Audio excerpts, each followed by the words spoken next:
5, I promised that he'd be here. I have delivered. From Washington, D.C., our junior senator, Tom Cotton, joins us here on the Dave Elswick Show. Hey, Tom, how are you? Hey, Dave, it's great to be on with you. Merry Christmas to you and all your listeners. Same to you, sir. Merry Christmas as well. Quick question for you. Let's just start off. The president's speech the other night, you weren't happy. I read your statement about it. You were not happy with what he had to say. No, Dave. The president is a wartime president, but he doesn't seem to realize it.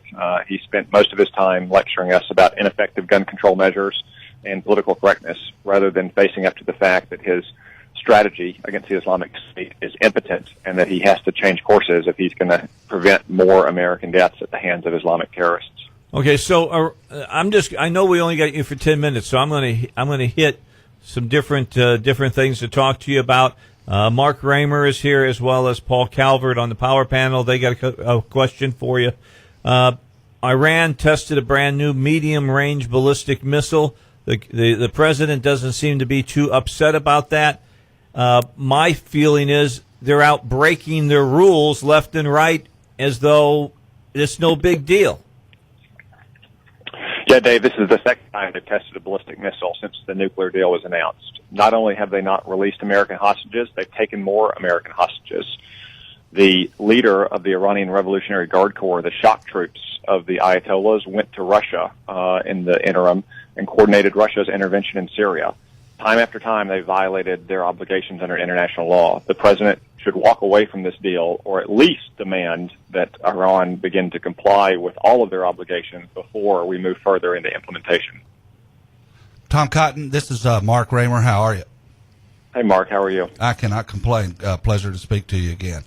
I noticed that you voted against the highway bill. My question is more on Rand Paul's amendment. I don't often agree with Rand Paul, but I think this was a very important amendment that he tried to add on to this bill. And my question is, we have 30 countries who are exporting terrorists into this nation. We are actually importing terrorists into the country.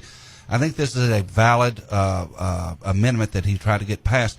My question is, if I have a problem in business, if I have a labor problem, I don't solve it by trying to add on a inventory problem. Why couldn't this just be a standalone bill? Was that a problem with the Republican leadership trying to? Why could this not have been done on its own merits?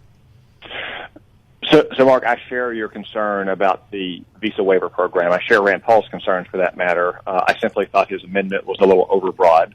The visa waiver program allows individuals from a few dozen countries to travel to the United States without a visa. You're right that in some of those countries, like Belgium, where some of the attacks in Paris were planned and then the perpetrators had received haven, they have deep ethnic conflicts, which has led to no-go zones with their police. So Muslim terrorists have been able to use those countries as safe havens to plot. It's very worrisome that they may be able to come to the United States. At the same time, I don't think we should simply shut down the visa waiver program. For instance, we want tourists in Arkansas coming to float the Buffalo River or go to the Clinton Library in Little Rock or go to Hot Springs or all the other attractions we have. Right. And I do expect we will have standalone legislation that will try to address the concerns that Rand and I and you share without unduly restricting the flow of tourists who clearly do not pose any threat to the American people. Right. In 38 different countries, we allow people from those countries to come in here without a passport. But my only concern is, Senator Cotton, is that, we need to know who he was only offering a pause, not to completely exclude it, just pause it for a while till we can find out who these people are, what their intent is, and then make changes accordingly. And I just hate to see it has to piggyback on something else, and it can't be a standalone bill, or at least have a debate about this, because we all agree. We all agree with the sentiment that we need to do something and recognize who these people are, identify them, and then deal with it. Yeah, and Mark, I do expect there'll be standalone legislation very soon addressing the visa waiver program and some of our other visa programs as well. People from those countries do have to travel with a passport; they simply don't have to get a visa, and that's the gap that we see right now because, say, a citizen of Belgium who has been traveling to Syria or Iraq in the past may not be identified as having conducted that travel and therefore raising heightened scrutiny. We need to close that gap. We need to close it in the long term. I do expect Congress will address that soon. All right, Senator, we got one more question for you. Paul Calvert's got that. Hey, Senator, this is Paul Calvert. I guess what I understand is part of the president's suggestion was that we ban people from buying guns if they're on the no-fly list, which, of course, I think neither one of these people in the terrorist attack would have qualified there. Neither one of them would have been banned because of it. Can you kind of explain to us what the no-fly list consists of and how they actually determine who's on it? Well, Paul, let me just say this. I don't suspect terrorists are going to walk into Walmart to buy an AR-15 to commit an atrocity. They're going to do the same thing criminals do and get it on the black market or through straw purchasers. So even if we followed President Obama's proposal, it wouldn't have stopped these killings in California. Right, but these people could have bought them that way anyway, if I understand it correctly. Well, but secondarily, they did not go into a Walmart and buy them. But secondarily, even if we adopted his proposal, or even if we didn't adopt his proposal, as it is today, the FBI still receives notification. The Counterterrorism Division and the local field offices receive a notification if someone on a terrorist watch list buys a weapon.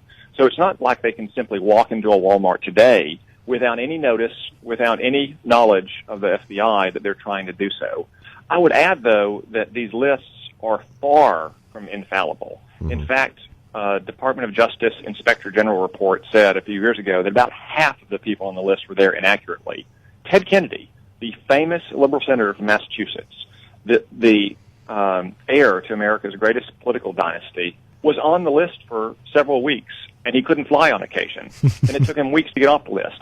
If it took Ted Kennedy, given his prominence in his office, that long to get off the list, what do you think it would take the little man in Arkansas, who doesn't have that kind of wealth, doesn't have that kind of prominence, to be deprived of his constitutional right without notice and without a chance to be heard and without a chance to seek any redress? Right, no due process. All right, Senator, we'll let you go. We know we had you only to 45. I'm going to let you get back to doing your business up there in D.C. I appreciate the time that you allocated us today, and we appreciate spending the time again. Merry Christmas to you and your wife and that newborn you got. Merry Christmas, Tom. Thank you, gentlemen. Merry Christmas to all of you. All right, have a great one. All right, that is Senator Tom Cotton.